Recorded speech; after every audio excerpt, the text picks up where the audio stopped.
Greetings, my name is Joe Francis. I'm a professor of biology, and I have degrees in microbiology and public health and in the area of immunology, and I enjoy doing creation studies in both of these areas.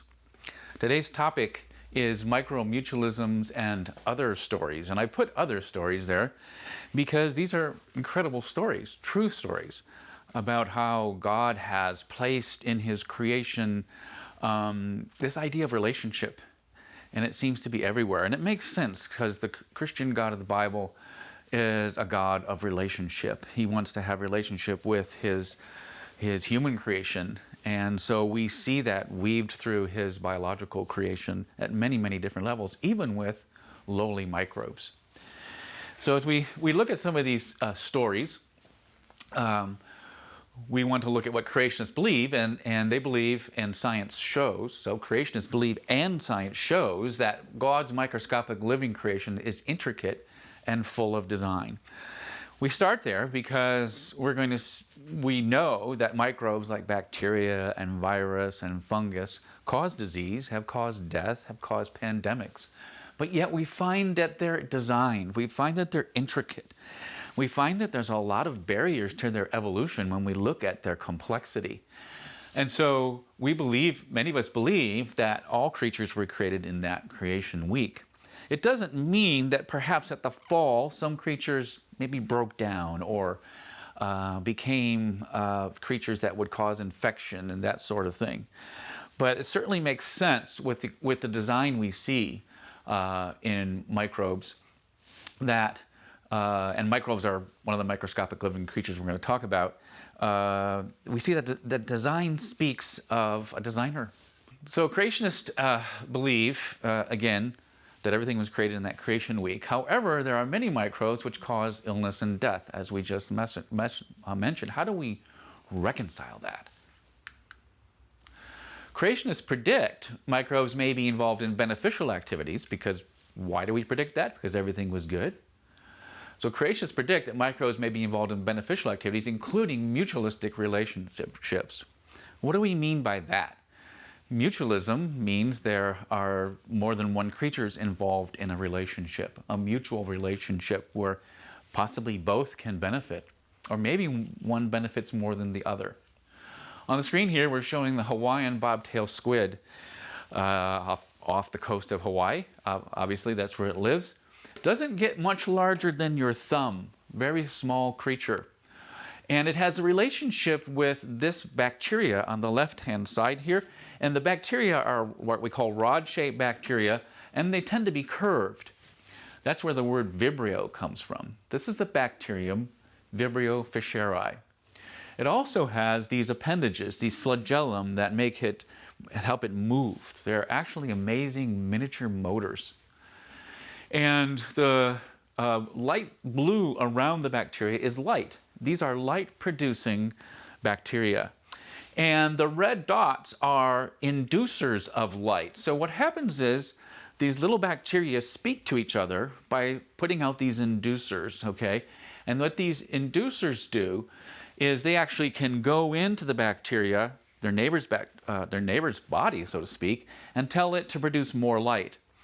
The more bacteria, the more inducers, the more light you get.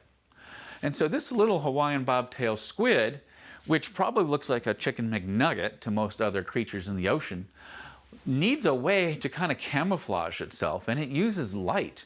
You say, wait a minute, isn't that going to attract predators? Isn't that going to attract predators to this little creature that looks like a bite-sized morsel? So we're going to see that there's a relationship, an amazing relationship between Vibrio 𝘎𝘪𝘴, the bacteria, and the Hawaiian bobtail squid. Before we go there, let's look at this idea of light in the ocean. We can call it bioluminescence, light that's coming from living creatures. There's at least 109 species of fish that possess organs that produce light.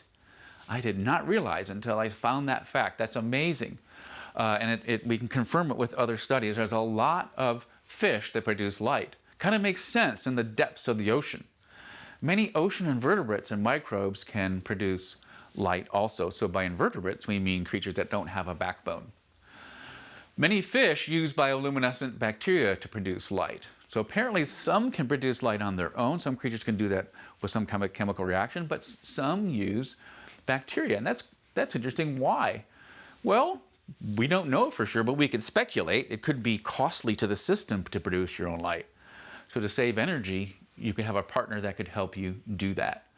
We have creatures called plankton, and that's a kind of a form of a microbe in the ocean that give off light. And these little plankton creatures, if they're shaken, they give off light. So as water comes in toward the shore, we don't see light, but as the waves crash, they shake, and now you see the illuminated waves. You can see those behind a boat. It's actually quite beautiful. We have fish that give off light and are very reflective also.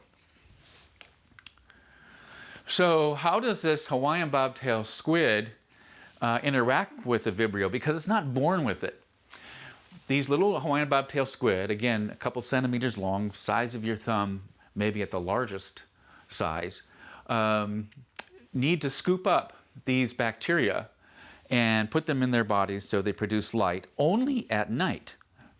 You say, wait a minute, why is this Hawaiian bobtail squid producing light only at night? We're going to take a look at that. Here's what we're going to look at also. If we kind of go to the top side of this creature and take a slice out of it, we'll see that this is a slice out of a light organ that's kind of in the central lower body down here. You can see there's a lot more light being produced down here. And the Hawaiian bobtail squid is shooting light downward. Why is that? But let's back up for a minute and look at how this light organ works. This light organ, it's specialized to collect the Vibrio fischeri. And how does it do that? Because there's a lot of bacteria in the water. And in fact, this reaction can take place within minutes to a few hours. After that Hawaiian bobtail squid hatches, it could be nighttime, and they're going to need this light, and we'll see why at night. So we're talking from minutes to a few hours, they obtain the Vibrio fischeri exclusively. And other bacteria, you know, we live in a bacterial world. It's everywhere, on our floor, on our walls and ceilings. In the ocean, these Vibrios would be mixed with all sorts of bacteria and viruses and algae. How does this Hawaiian bobtail squid selectively obtain the Vibrio fischeri? So they come into these arms. Let's look at the process. They come into these arms.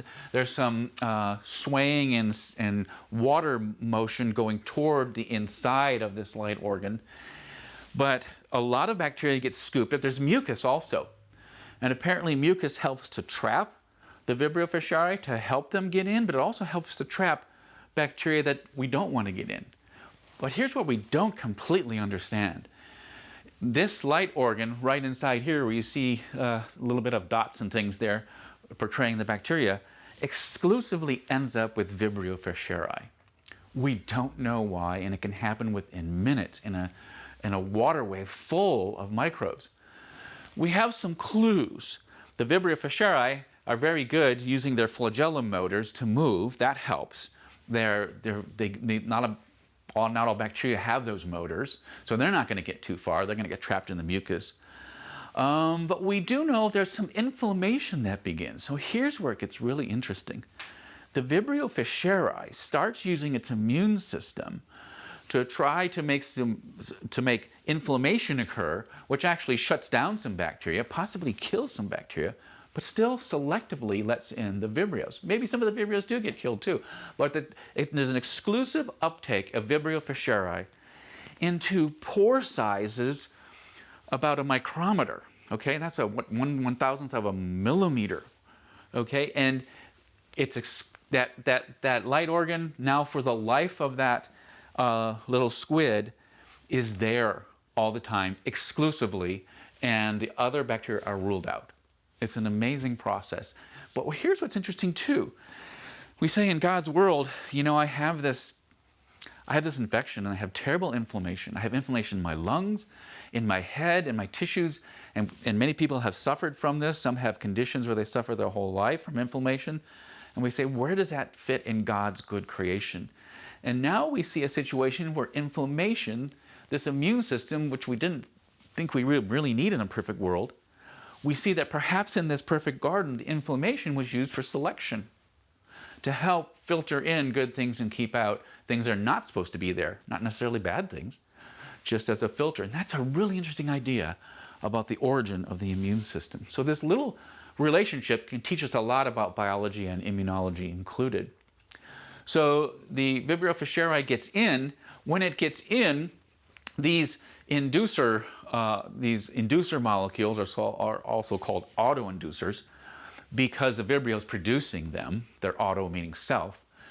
When they get in and get crowded, they produce a lot of these autoinducers. And what we see here is a piece of DNA. And DNA codes for RNA, and RNA is a code for protein. So ultimately, these yellow things right here are helping to translate this message into a protein. And the autoinducers bind to the yellow helpers, and then you start making a lot more inducers, and you start turning on a light operation. So you have the blue here suggesting there's a gene that when it makes a protein called lux, that protein gives off light. That's fascinating. So the autoinducers, the more you have, the more this system keeps going forward, the more lux light provider you make, and the more crowded you are, the better, because you have more inducers. So inside that organ, they start dividing. Bacteria can divide every few minutes, and you have possibly easily millions of bacteria in that organ producing light. Okay, so, but wait a minute now. This seems like a calling card for predators. Why would you make yourself into a flashlight? And by the way, as you look at the lower part of this light organ, you kind of see a lens. There actually is a biological lens there. Okay, again, we're talking about, if this creature is the size of your thumb, this lens is, just a few millimeters, maybe a centimeter here, down here. So we have this micro lens producing light downward. Now think about it for a minute. You're a small fish, a small squid. You're swimming at night. Why would you want to produce light? Well, there's something called counter-illumination. And so imagine you're a fish and you're swimming at night and you have predators like sharks below you looking up. What do they see? They see a starry night. They see a moonlit night in many cases too. They see lights. That would be standard on most skies over the ocean. And so basically what that bobtail squid is doing is producing light, and when the predator looks up, he sees a starry sky. He doesn't see anything unusual. So this is called counter-illumination. And so light from the organ minimizes shadow and obscures the silhouette also. And now he is free from predation, we hope, okay, and to live. But that raises a question too. In God's good world, the first creation, that creation week, were there predators? It doesn't seem that there was any death. His creation was good. This is about predators. So I've been thinking about this, and this is what creationists need to do. A lot of scientists know this story, and they know, and they can say, well, evolution helps solve survival. Evolution, because this creature evolved this over time, and the creatures that had the light survived. Okay, sure, that's logical in that viewpoint. We don't share that viewpoint, so we have to say, what was this doing in the beginning? And I think possibly what you have is just God's beauty that he made, a dark ocean, but he made creatures that have light. And the scripture talks about light as if that's part of goodness over evil, and we know it is. And so perhaps this beauty that we see when those waves come crashing in with the microbes that produce light, we see beauty, reminds us of good things in God. That's a partial answer and probably not a complete answer. But as creationists, we can say, what else could be going on with these creatures producing light? I would imagine if we're a diver, we would see really beautiful things. And I think that's part of the answer, that God made beauty in this way. And then in the fallen world, that baby squid, that small squid, can use it for counter-illumination and safety. So here's some facts regarding the Hawaiian bobtail squid Vibrio 𝘎𝘪𝘴 interaction. The Vibrio bacteria are obtained soon after the birth of the squid. That's amazing. This creature's like ready to go. Many other bacteria enter the light organ but are filtered out. We've established that. We don't know exactly how. We know inflammation's involved. Many immune factors used during inflammation are used to produce the Vibrio symbiont, procure the Vibrio symbiont. Okay, we've talked about that. Immune system through inflammation helps to sequester that. During the morning, most of the Vibrios are expelled by the squid. So this is interesting. So as those Vibrios congregate all night, they get to a higher and higher concentration, and then that tells the squid maybe it feels a little uncomfortable or something, and those are ejected. But all you need is a few Vibrios to stay behind to regenerate that. This all happens within 24 hours because they don't need the light during the day. Okay, they don't need light during the day, and in fact, you have to have certain numbers of bacteria to get that light just right. So you have to start over. So during the morning, most of the Vibrios are expelled by the squid. Vibrio 𝘎𝘪𝘴, this is what really gets really interesting. Vibrio 𝘎𝘓𝑟𝑎e are related to their famous cousin, Vibrio cholera. And so you've heard the term cholera. Cholera is a bacteria that, when obtained by humans, can cause you to be very sick, and it is deadly. You basically lose body fluids within a few hours. You have to be treated within a few hours or a few days to survive.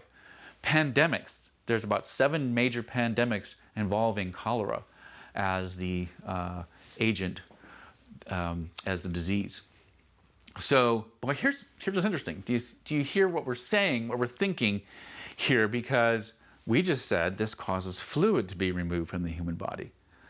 Vibrio 𝘎𝘓𝑟𝑎e, when it gets to a certain amount, causes the squid to say, release us. And it's releasing fluids. Again, maybe we're seeing a good reason for this expellation that's not deadly. But in the wrong place, this Vibrio cholera in the human body has become deadly because we lose too much fluid. So we're going to come back to that model and look at Vibrio cholera near the end, because I want to talk about some more relationships, some more mutualism, and then we'll come back to that story and complete it near the end. The leafcutter ants and symbiosis. So leafcutter ants are found throughout the tropics, South America, and a lot of warm environments.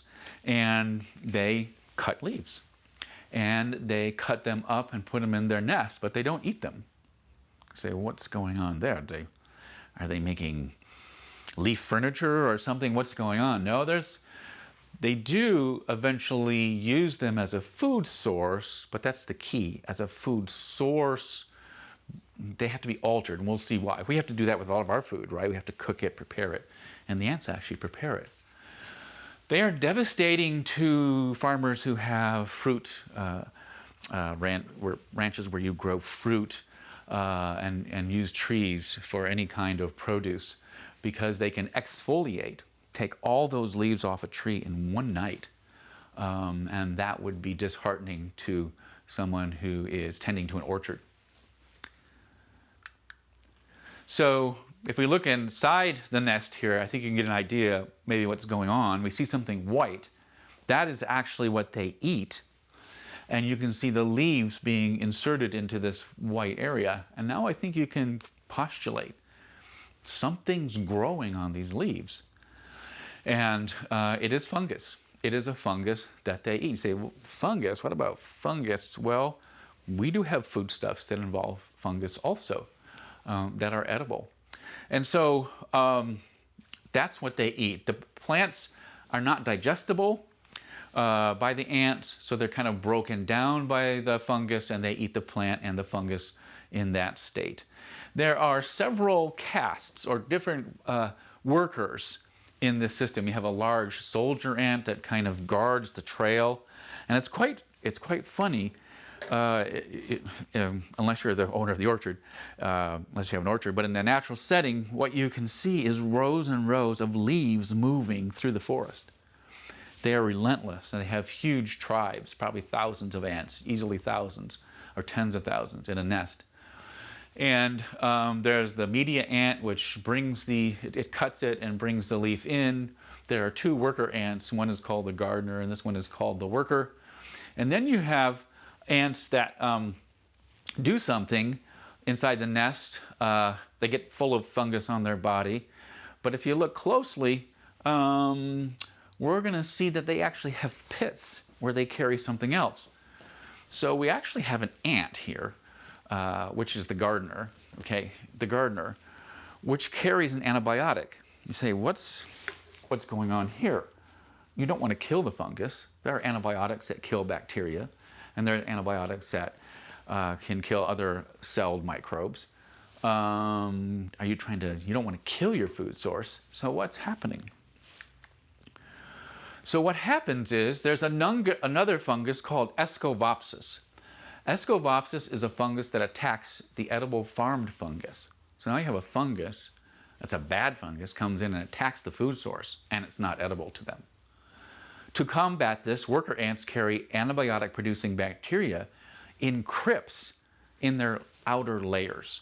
I tried to color a little bit yellow here because they often carry a lot of crypts right there.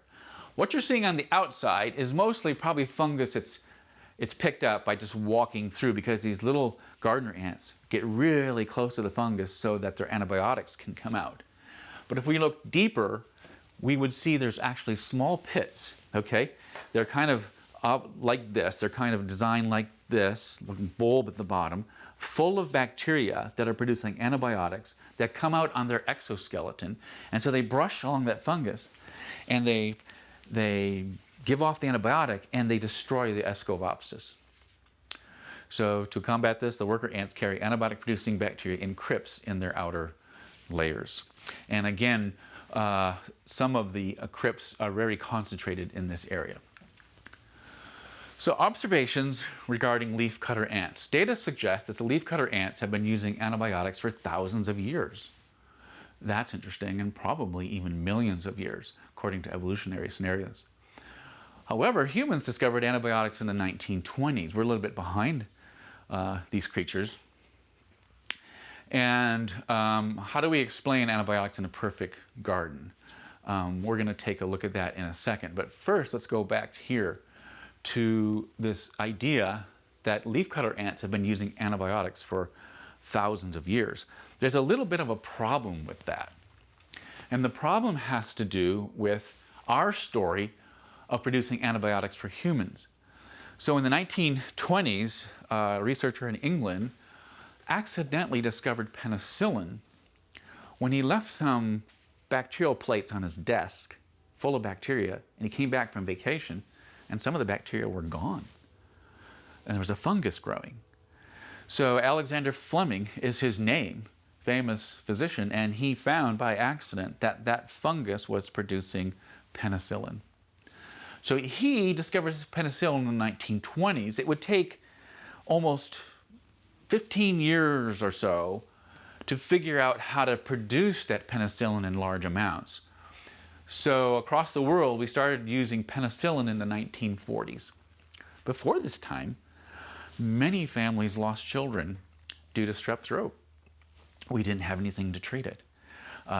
In my father's family, there were 10 children. He lost a brother, I think at age 1. And we recently discovered in his files the birth certificate and a record of his brother attending the hospital, and it was streptococcus. So if there was penicillin around, he wouldn't have lost his brother. So, but where are we going with this discussion? Because, yeah, okay, yeah, we discovered antibiotics, and so did the ants. Well, we have something today called antibiotic resistance. And you have to think about, now think about this for a minute. If we were using penicillin in the 1940s, when do you think this antibiotic resistance would occur in the bacteria? You think maybe 100 years or so? It was the 1960s. We started finding that penicillin was not working as well in some people, and they were showing antibiotic resistance. We had to modify the penicillin to make it better. So now go back to this first line here. It says, data suggests that leafcutter ants have been using antibiotics for thousands of years. How? How did they defeat antibiotic resistance? Why didn't this system crash? So that kind of speaks against this idea of some of these creatures being around for millions of years, according to the evolution model. A younger model will help us understand this a little better. Just something to think about. It surprised me how fast we had antibiotic-resistant bacteria to penicillin within a couple decades, and we're still fighting that today. And then, how do we explain antibiotics in a perfect garden? Why do we need antibiotics? Well, this is interesting to think about. I used to live in farm country in Ohio, and I noticed where we lived, beautiful pastures and fields of growing plants. I would notice that along a fence, one farmer would have corn and the other would have soybeans. And every once in a while, you'd see a corn stalk growing over in the soybeans, but not often. And how did they control this? Well, it would be impolite if you didn't control it. You'd have to have a way to make sure your seeds were put down in their right place, and you would want to form this barrier. Maybe 𝘎𝘕𝑚𝑜𝑠𝑖S was God's solution to helping to keep this system from getting out of control. That's kind of interesting to think about. Okay, the ants could still get their food, but a little 𝘎𝘕𝑚𝑜𝑠𝑖S would help this situation not get out of control. And so it's something to think about. Maybe in God's perfect garden, He's using antibiotics and things to keep some food items in control so they don't spill over and destroy other growing things. We don't know. We don't know, but it kind of makes sense. There's some ideas there to think about. So we should certainly consider the ant and his wisdom displayed. These nests could be full of thousands of ants living off this fungus, and they are relentless in their agricultural mode to grow the fungus and eat it. Oh, one more thing about that. When a new queen goes to start a nest, she will take in her mouth some of the fungus that they eat, and she will take 𝘎𝘕𝑚𝑜𝑠𝑖S in her mouth. And she will alone start giving birth to males, and she will alone use her waste to fertilize the fungus. But 𝘎𝘕𝑚𝑜𝑠𝑖S is there, like it's part of the system. Interesting. Bacteria and fungus are helpful symbiotic partners, but what about viruses? Let's take a look at viruses. If you look at the center image there, you see the American chestnut, a majestic tree. The American chestnut tree was a majestic tree in the late 1800s. Some people said they were so massive and there were so many in the Midwest that squirrels and small animals could travel between states. Sounds a little hyped up, but they were beautiful trees, and we think about chestnuts at Christmas and so on. Look how massive they are as you see some people standing down below. They all started to disappear by almost the mid-1900s because of a fungus. We see the fungus growing over here. So almost all of them were wiped out. We did find some survivors. And when we found survivors, we would find this. We would find a scar right here.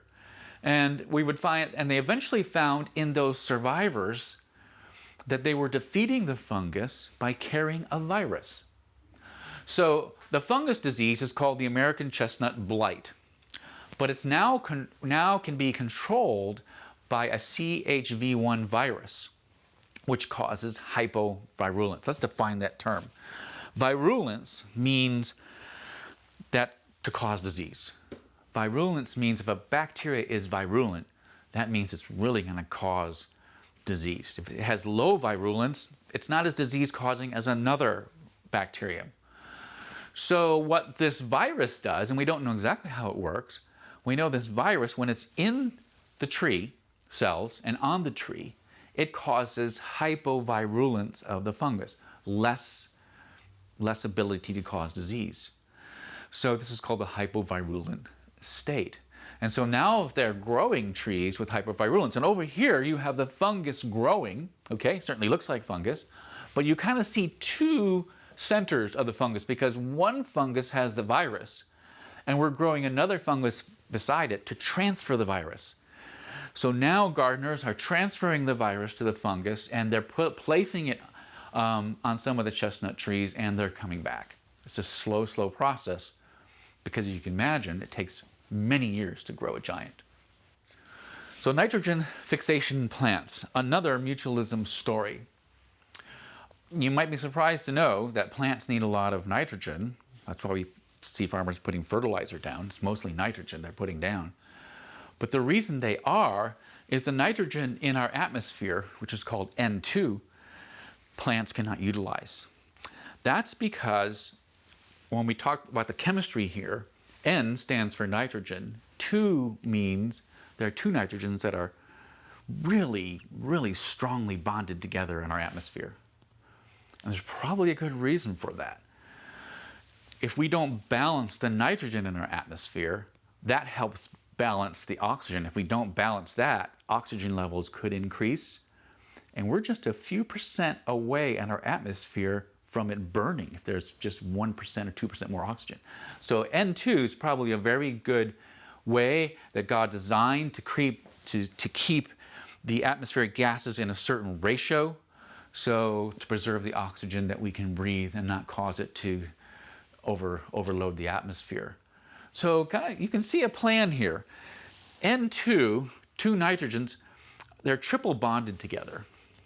And if you remember some of your chemistry, you have chemical bonds, and sometimes there's just one bond. It's usually a sharing of 2 parts of the atoms, right? That's what a chemical bond is. It involves the electrons. A double bond's pretty strong. But this is a triple bond. It's one of the strongest bonds we have in chemistry. Again, we see God's plan to preserve the atmosphere. Nitrogen is kind of a stabilizing force. So we don't want plants to take all the nitrogen out of the air, mess up the atmosphere. Okay, that's one idea. Okay, and I'm speculating a little bit too, if plants could actually do that, but it seems reasonable that things could get out of control.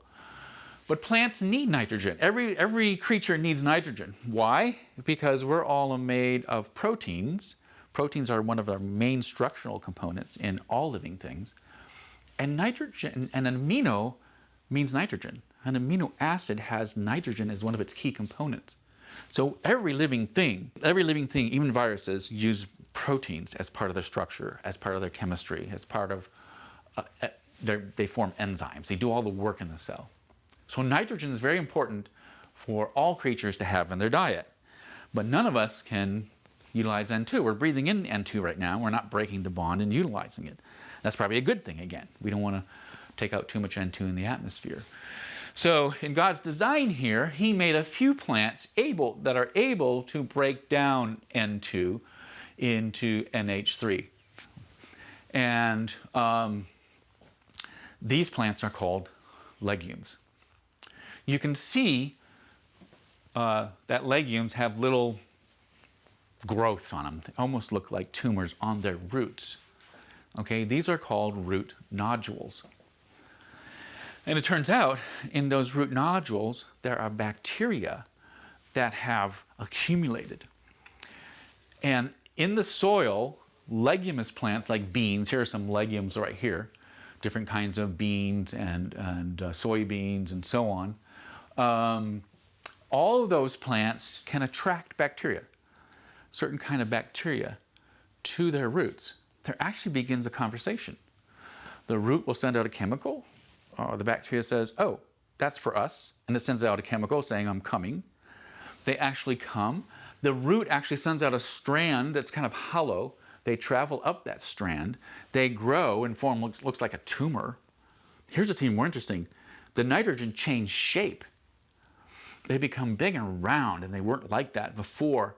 And they stop moving, and they start breaking down nitrogen. So soybeans and other, so what farmers sometimes will do, instead of buying nitrogen-based fertilizer, which can be expensive, they will take soybeans and grow them and turn them under to provide that ready-made NH3, that nitrogen that's needed. So again, here we have a picture of nitrogen-fixing bacteria in the root nodule. So fixing means you grab, you bind. So nitrogen-fixing bacteria grab the nitrogen, bind it, and break it down into NH3. So we have nitrogen-fixing bacteria in root nodules of leguminous plants, the legumes. An incredible association. And we have to think about the world we have today, the many people we have in the billions on this earth. How do we feed everyone? Well, thanks to farmers, we can do that, but it's a lot of work. So a lot of farmers, instead of growing legumes, just buy fertilizer. But we need so much fertilizer, it's actually costly. We think on a given year, 1% to 2% of the world's economy is dedicated to breaking that nitrogen bond, to breaking that nitrogen into usable nitrogen so we can fertilize our crops. You say, well, God didn't do that in the beginning. Well, sure he did. He created legumes, and we could still use them. But now in our modern world with so many people, we know that we need nitrogen, and God has gifted scientists with this knowledge to learn how to break that bond. So a fascinating mutualism that we utilize every day when we eat food and we don't realize it. Trees and plants get connected underground by fungus. So we're going back to fungus again. We just talked about bacteria moving into plants. What we're finding is that many plants in a forest are connected underground by fungus. This discovery is about 15 years old. And I remember when it first appeared in Science magazine, one of the top journals. It was very exciting. The editor of the magazine said, the journal, he said, this is like an underground internet that plants are connected with. And what they're doing is sharing. They're sharing nutrients. They're sharing nutrients to the extent that if you have a tree down here in the shade, this tree in the sun, let's say this tree is in the sun, will take up light, okay, and make sugar and oxygen. That's what photosynthesis does. It can make sugar and produce oxygen and carbon-based sugars and so on, and it can shuttle that to a tree in the shade. They have seen in this connection that shuttling going more one way to the tree in the shade. Fascinating. So right below the forest covering, we find this network. These are called mycorrhizal fungi. Myco is a prefix for fungus. Mycorrhizal fungi, or fungi, however you want to say that. And sometimes you might see a mushroom near a tree. That's probably because it's growing off that association. And even moss can grow, and other plants can be helped by this. Then you have fungi growing on the tree. This is called saprophytic, meaning it's probably not developing a relationship. It's just growing on possibly dead parts of the tree or the outside of the tree. But then you have the symbiotic mycorrhizal fungi or fungus making these amazing connections. This is a snow plant. This is a picture I took of it. This is a plant. It's actually in the heath family, the same family we find blueberries in. It's not producing much fruit. It doesn't have a true photosynthetic flower. It's actually a mycorrhizal plant. It's growing off roots. If we could see in the shade right here, we would see a huge tree. This is at about 7,000 feet in the California mountains. A huge tree, and these snow plants always come out about April. That's why they're called snow plants. They come right after the snow. They're about 10 feet, 10, 20 feet from a tree. If you see a snow plant nearing a tree, you probably have a new discovery. So here we have a plant just growing off that mycorrhizal underground internet that we have between trees in the forest and other plants. Amazing relationship. So, observations regarding mycorrhizae. Mycorrhizae are found in many, if not all, forest ecosystems. Experiments show that shaded trees can receive more nutrients, which is just fascinating. Okay, here's where we'll end. We'll end on the Vibrio cholera story, because we talked about Vibrio cholera being a cousin of Vibrio fischeri. And Vibrio cholera is, the infectious forms of it are really bad. You do not want to get cholera. It has one goal: to colonize your gut and cause everything to be removed from that gut. Here we have a child on a cholera cot, which just is a cot with a hole cut in it so you can handle the human waste. You don't have to be doing laundry and washing clothes every minute. It's horrible to think about that a small child has to endure this. And death is really imminent. The main cure, this is interesting, the main cure for cholera is drinking water. And actually some of the best hospitals in Bangladesh and other parts of the world where we find cholera in the water is patient care. They've had some hospitals with almost 100% success rate, and that's getting people to drink water. Think about it. When you're sick, you don't feel like doing anything. You don't feel like ingesting anything. And it comes down to patient care. And thankfully, we're discovering that today, and hopefully that'll save more lives. But here's the 7 pandemics. We won't read through them, but the first one began in 1816 up to the 1970s. Horrible pandemics. Basically, people just dehydrating and dying, not having enough volume of water, so their blood pressure is not going to work very well.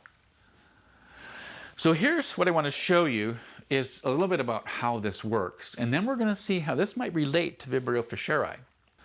Vibrio cholerae is this curve-shaped bacteria, okay, right here, shown there. It does have the flagellum, it's not shown, those little motors. It produces a cholera toxin. Cholera toxin is really an evil toxin. You don't want it in your gut because what it does, it binds onto these ganglioside receptors that we all have. These are common receptors that our cells use. So it's kind of a deceiver. It binds the receptor and actually it tells the cell, I want to come in. This is very unusual. Cells make proteins that are, what a cell is a protein factory, okay? And this cholera toxin is like a protein product in a way. And so what cells do is they make proteins, and many of them are placed in the cell and excreted, okay? Cells can talk to each other by secreting proteins, or we secrete proteins for digestion. So this system of secreting a protein, this cholera toxin is so devious, it makes that secretion mechanism go backwards. That's not good. It sneaks itself in and it turns on permanently an enzyme called adenylate cyclase. Adenylate cyclase is famous. It's one of the first enzymes discovered in biology in slime molds as a communication device because adenylate cyclase makes something called cyclic AMP. I'm not going to go into too much more biochemistry, but this is a famous system because in slime molds, they found them moving as single cells on the ground, and when they would start running out of food, they would send out cyclic AMP, they'd secrete it, and say, I'm over here, I'm over here. Cyclic AMP tells them, my neighbor's over there, and we're running out of food, let's get together and make a stalk and a fruiting body and distribute ourselves. This is a slime mold. That's a microbe. Okay, and it's using the cyclic AMP as a signal. So cyclic AMP is very, very famous as a signaling molecule. And so it signals for a lot of things. What the problem is, in this case, all of our cells have a channel through the membrane for passing things called CFTR. Okay, and this CFTR channel always moves chloride out.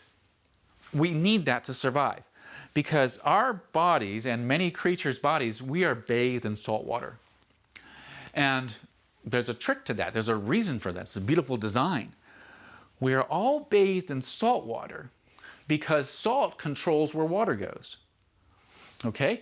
So on a normal day in your intestine, imagine this is the intestinal wall where the cholera toxin is getting in here.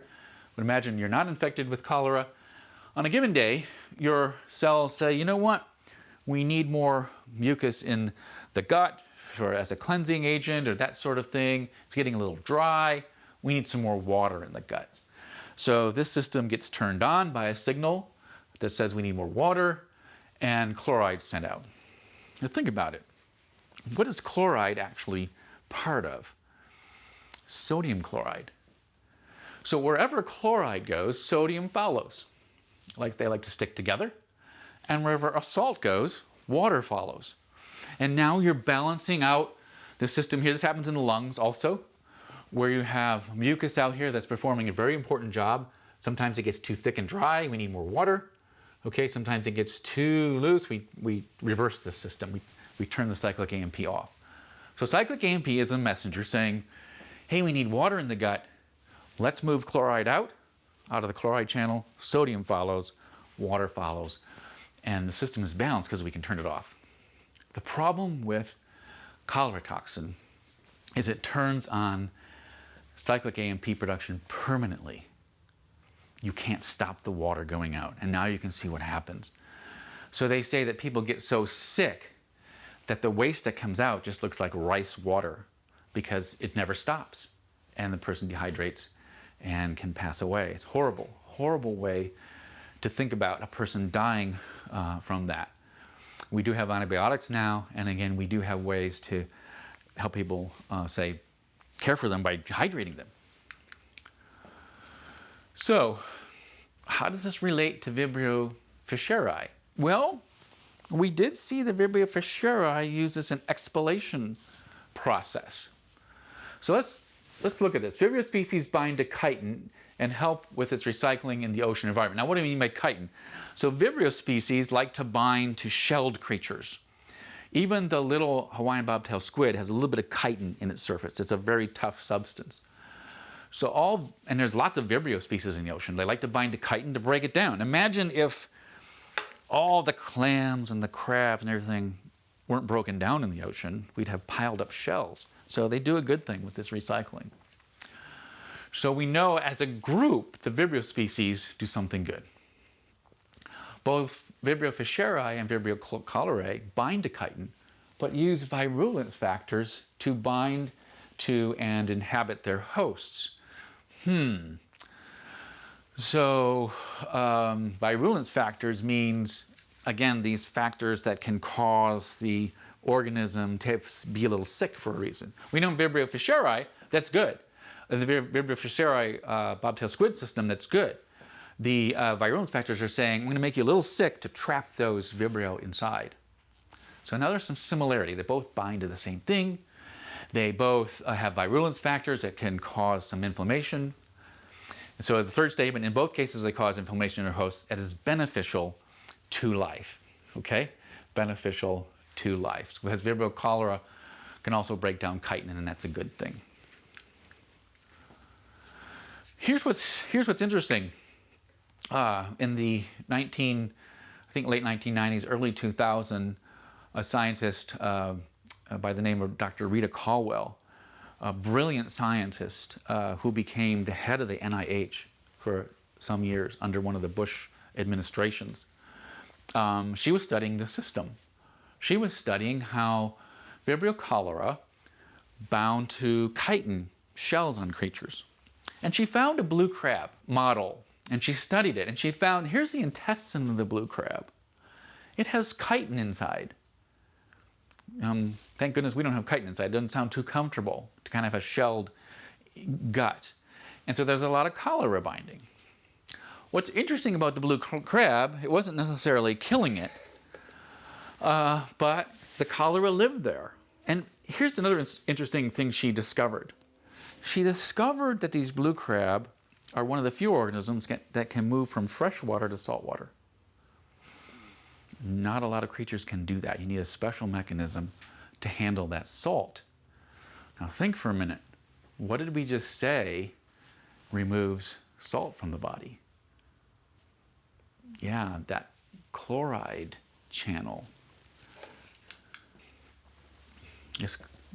This removes salt. Okay? Now imagine you're a creature going from fresh water into high salt. That high salt can be toxic to most creatures unless you remove it. So she finds that cholera are very specific to blue crabs in this brackish water between fresh and salt water. And I emailed her. This is really exciting to email an accomplished scientist. And I emailed her and she wrote back. And I said, have you looked at the fact that this creature is moving to salt water and this system could be removing salt? She said, I know. I just haven't had time to do the experiment. She had moved up the chain of command and because she's so bright, and I never did the experiment. But she saw it too. She saw a system where cholera, okay? So a blue crab in a freshwater lake is doing fine. As it moves through the brackish water, though, it picks up cholera, Vibrio cholera, binding to its chitin in its gut, and now it's moving to high salt. And we both saw that there could be a system to help the blue crab. survive. Here's what's even more interesting. During one of the hurricanes we had 10, 15 years ago in New Orleans, everyone predicted we'd have cholera. We would have cholera outbreaks everywhere. I don't think there was more than maybe one case. In fact, that same year, we had several cholera cases on the East Coast. Guess what? It was caused by people who ate blue crabs. So watch your blue crab restaurants and so on. I'm sure they're mostly safe, but some of the cases we have every other year are from blue crabs. So the Vibrio cholera is there. But isn't it interesting that maybe we have in God's design a creature that was meant to help move freshwater creatures to saltwater? We haven't proved it yet. And I wish I had the laboratory to do that. It would be awesome. So I hope there's a creation scientist interested in this model. It even gets more interesting. We're going to conclude soon. We found out that cholera is only produced by cholera bacteria that are invaded by a virus. All viruses that infect bacteria are phages. There is a CTX phage, which actually carries genes. These two genes right here make the cholera toxin. So, not all Vibrio cholera cause cholera. Only the ones that have this CTX virus, this phage that invades the cholera. And it brings in this piece of DNA. All the arrows refer to genes that tend to make proteins or regulatory agents. Okay? And so this is interesting. Here is a phage that will infect some Vibrio cholera, and it'll cause it to produce cholera toxin because it takes this gene region in to produce the cholera toxin. Here's what's bizarre. There is also a CTX phage that we find invades Fischeri. And we don't know why exactly it does that, what in the world does it do for it. But here's what's interesting. The genes for cholera toxin are gone. They're not there.